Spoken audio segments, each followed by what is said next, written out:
bottom-up approach. What does it mean to involve citizens? What does it mean to give them autonomy? What does it mean if you want to do bottom-up design? What does it mean to participate? So it's not go to the town hall and listen to what they have to say. No, what do we have to tell the town hall? How can we go about organizing this? How can we go about being part of our community and changing things? I'm Francis Brazier. I hold the Systems Engineering Foundations Chair at Delft. My research is about the design of complex systems. Basically, one of the main things we're looking at are software agents, software programs, basically, that can act autonomously. So they interact with each other. They can go look for information for you on the internet, for example.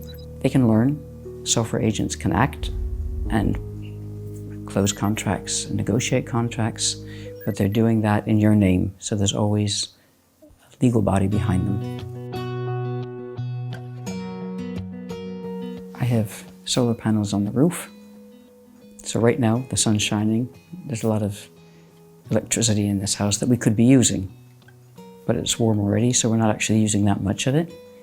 I can store it in my own batteries, but I really need it at dinner time, right? When I'm going to cook dinner, when I'm going to do the dishes, that holds for everyone.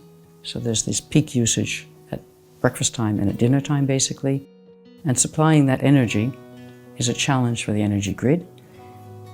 If we could limit that peak usage so that, I don't know, my neighbors might have dinner at 5 and I might have it at 7. If we could spread that out and the energy companies know that ahead of time, if we can tell them, we guarantee we won't go above this level, it makes it a lot easier for them. Because supplying that extra bit above it during the peak, that's very expensive energy.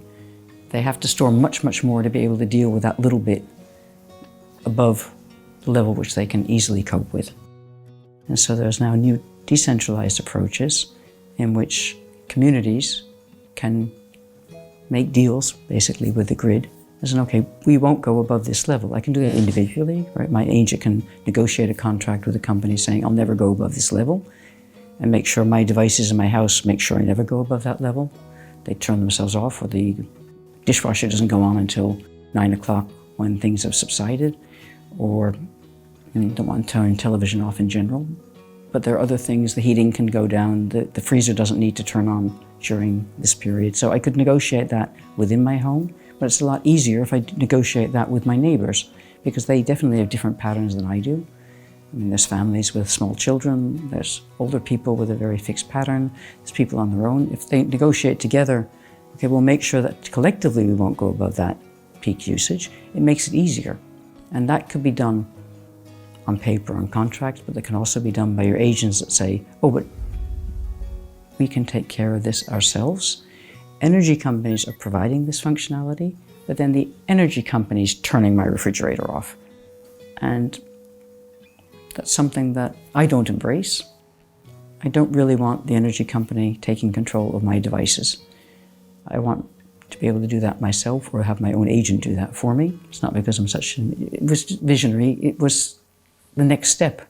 At some point, these devices will be made to make it possible to be able to have your refrigerator talk to your oven, talk to your central heating, and to negotiate what needs to be there.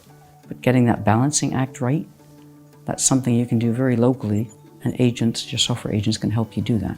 And whether it should be in the cloud or close by or distributed, there's many, many different ways of organizing this.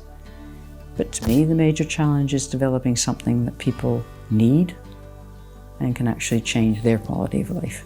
So you need both sides. You need to understand how you can acquire this information, but you also need to understand what you could be designing. Once you start thinking about entities as autonomous entities that can talk to each other, then there's many, many, many different opportunities